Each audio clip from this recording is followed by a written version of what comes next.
Selamat siang Tribuners, Anda sedang menyaksikan live update Tribun News bersama saya Firda Ananda.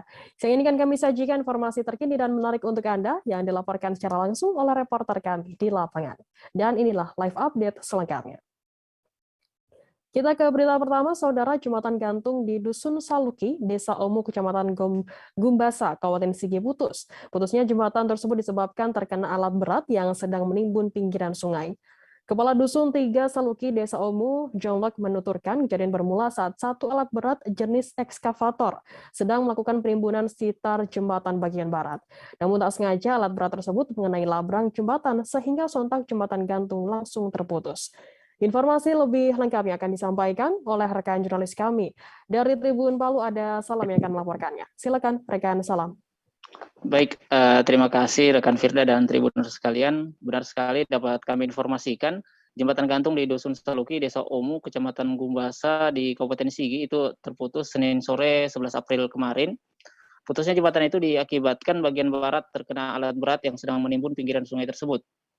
Amatan kami Selasa kemarin, sejumlah warga saling bahu-membahu mengangkat material jembatan untuk dipindahkan ke tepi sungai. Kepala Dusun 3, Desa Omu, John Locke menuturkan kejadian bermula saat satu alat berat jenis ekskavator itu sedang melakukan penimbunan sekitar jembatan bagian barat. Namun secara tidak sengaja alat berat tersebut mengenai labrang jembatan sehingga jembatan gantung itu langsung terputus. Waktu kejadiannya itu Senin sore sekitar pukul 14.30 waktu Indonesia Tengah, dan korbannya itu ada 3 orang, terdiri satu luka ringan dan 2 orang lainnya itu luka berat. Menurutnya korban luka ringan saat kejadian masih bisa menyelamatkan diri, akan tetapi 2 korban lainnya harus dibantu untuk evakuasi sebab tertindih lantai jembatan. 2 korban luka berat, salah satunya itu tertindih lantai jembatan dan lainnya warga setempat berusia 11 tahun terkena labrang jembatan. Diketahui jembatan gantung itu mulai pengerjaan rehabilitasi rekonstruksi akhir November 2021 kemarin. Jembatan gantung itu sendiri masih dalam tahap pengerjaan. Kemudian juga kata Kadus Saluki Desa Omu itu pengerjaan rehab rekon jembatan gantung itu belum selesai pengerjaannya, tapi sudah bisa dilintasi masyarakat yang ingin ke kebun ya. Jonlok menuturkan sudah menjadi kebiasaan warga sekitar apabila ada pekerja menggunakan alat berat, maka akan menjadi tontonan masyarakat. Sejumlah warga yang terlibat dalam pengerjaan itu pun sudah sempat mengarahkan atau memperingati warga lainnya untuk tidak mendekat dengan lokasi pekerjaan, namun itu tidak diindahkan ya. Kemudian korban luka berat yang terkena labrang jembatan itu langsung dilarikan ke Puskesmas Pandere, sementara korban lainnya yang merupakan pekerja itu dibawa ke tukang urut, sedangkan yang lain luka ringan lainnya itu sudah kembali beraktivitas seperti sedia kala, rekan Firda. Baik, ada beberapa orang yang tertimpa material dari jembatan gantung tersebut. Baik, terima kasih rekan Salam dari Tribun Palu atas laporannya. Selamat bertugas kembali. Tribuners, akan kami tampilkan wawancara dari Kepala Dusun 3 Saluki Desa Omu Jonlok. Berikut liputannya untuk Anda. Jadi kejadiannya itu tepat kemarin tanggal 11. Jadi waktunya itu sekitar 14.30. Untuk korban luka-luka ada 3 orang, 1 luka ringan, 2 luka berat. Jadi yang 1 itu yang luka ringan artinya karena dia luka ringan ya dapat kembali menyelamatkan diri. Kemudian yang luka berat itu 1 tim alat berat tersebut atau kerja, dia tertindih lantai jembatan. Kemudian yang satunya lagi warga setempat umur 11 tahun itu terkena labrang. Jadi labrang itu lepas kemarin ketika alat itu menyentuh sambungan labrang itu dengan besi. Pada saat itu alat itu sementara kerja. Untuk pihak terkait karena ini untuk kerjanya dari kabupaten, untuk sementara belum arah, tapi sementara dalam perjalanan. Tapi yang tim pelaksanaan yang fasilitasi bahan pengadaan barang semua yang selama ada kegiatan ini sudah tinjau dari tadi, mereka sudah ke lapangan. Betul. Jadi sesuai dengan informasi kemarin, sebenarnya tujuan alat ini tujuan utamanya ke arah Sulawesi Selatan, bagian Gimpo. Cuma karena ada amanah dari atas, apakah dari PU, jadi disuruh singgah sebentar untuk menimbun ujung jembatan di bagian barat itu. Mantan kapten Persiraja di kompetisi divisi utama musim 2007, Samsul Bahri meninggal dunia. Pemain yang mampu bermain di posisi center back dan gelandang bertahan itu mengembuskan napas terakhirnya setelah mengalami kecelakaan pada Senin 11 April. Kecelakaan lalu lintas tersebut terjadi antara truk Fuso dengan dam truk di Jalan Nasional Tapak Tuan, Subulus Salam, tepatnya di Rantau Sialang, Gampong Pasilembang, Kecamatan Kelut Selatan, Kabupaten Aceh Selatan.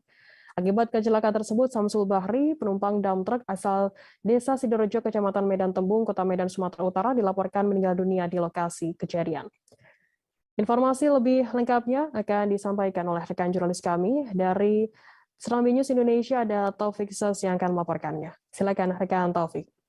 Baik, rekan Firda, dapat kami informasikan mantan kapten Persiraja di kompetisi utama musim 2007, Samsul Bahri meninggal dunia. Pemain yang mampu bermain di posisi center back dan gelandang bertahan itu menghembuskan napas terakhir setelah mengalami tabrakan pada Senin 11 April 2022.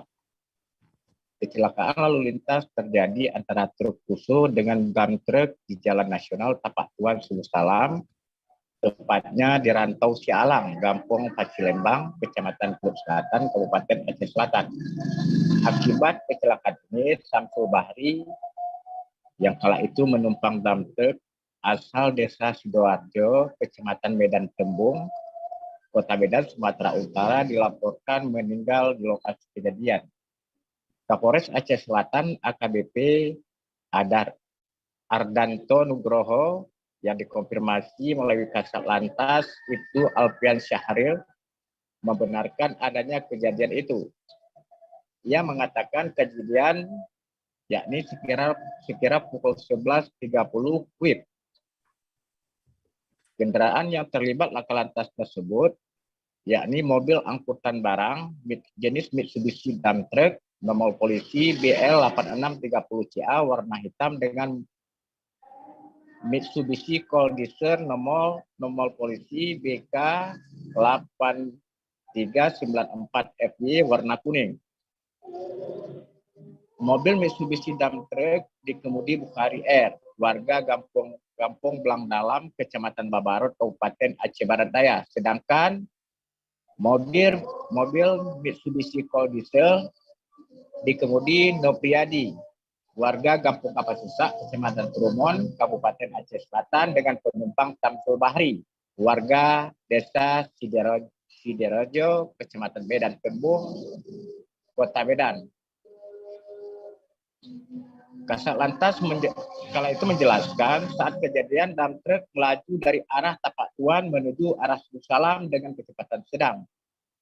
Sesampai di lokasi kejadian, dari arah bersamaan melaju satu unit mobil Mitsubishi Cold Diesel. Cold Diesel yang dikemudi Nopriadi hilang kendali saat hendak mendahului dump truck di depannya, sehingga menabrak bagian belakang sebelah kanan dump truck. Selain merenggut korban jiwa, kondisi Cold Diesel tersebut juga rusak parah pada bagian depan, demikian juga dengan dump truck mengalami peyot di bagian belakang. Informasi terakhir yang diterima dari Camat Kelut Selatan, Muryadi S, jenazah korban setelah dikafankan langsung dibawa pulang untuk dikebumikan di kampung halaman. Sebagaimana diketahui, Samsul Bahri merupakan pemain kelahiran Kota Langsa, Provinsi Aceh. Samsul Bahri pernah memperkuat sejumlah klub seperti PSSI Semarang, Persiraja, PSSB Birun, Bintang Medan, PSMS Medan, dan PSK Kuarta. Samsul mulai bergabung ke Persiraja pada tahun 2006. Kala itu lantak laju tampil di kompetisi Divisi 1 Liga Indonesia. Tak butuh waktu lama bagi dirinya, bahkan saat dilantik Riano Asnan, dia dinobatkan sebagai kapten tim. Demikian juga ketika Persiraja dilatih oleh pelatih asal Medan, MK Khaidir, Samsul Bahri tetap diberi kepercayaan memimpin teman-temannya di lapangan. Ia hanya bertahan hingga musim 2007. Selepas itu Samsul hengkang ke PSSB Birun.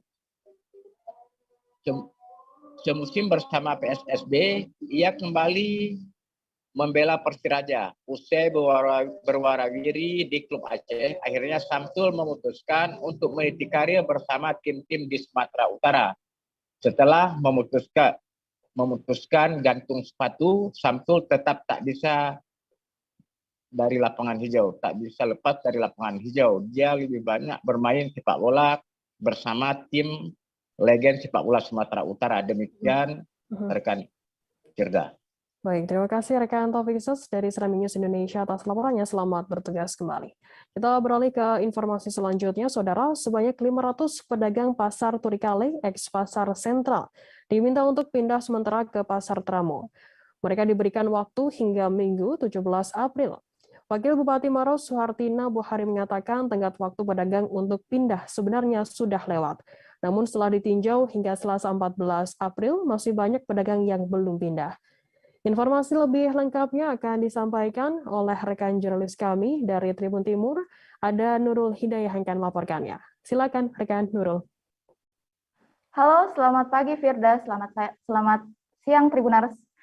Baik, pedagang ex Pasar Sentral masih belum pindah dan masih bertahan di lapak masing-masing, padahal pihak Pemkab Maros sudah menyediakan lapak sementara di Pasar Tramo Maros, Sulawesi Selatan. Suhartina Buhari mengatakan para pedagang ini sebenarnya sudah melewati tenggat waktu yang ditetapkan, yang sebelumnya ditetapkan pada 1 April, namun para pedagang ini meminta perpanjangan waktu hingga 8 April karena beralasan bahwa kios yang ada di sana itu belum memiliki jendela dan pintu, sehingga mereka harus membangun masing-masing seperti itu Tribuners. Kemudian akhirnya, namun hingga pada hari kemarin Tribuners, Selasa itu para pedagang ini masih terpantau berada di kios masing-masing, sehingga Suhartina Buhari, Wakil Bupati Maros, Sulawesi Selatan ini mengeluarkan peringatan terakhir dan meminta para pedagang untuk segera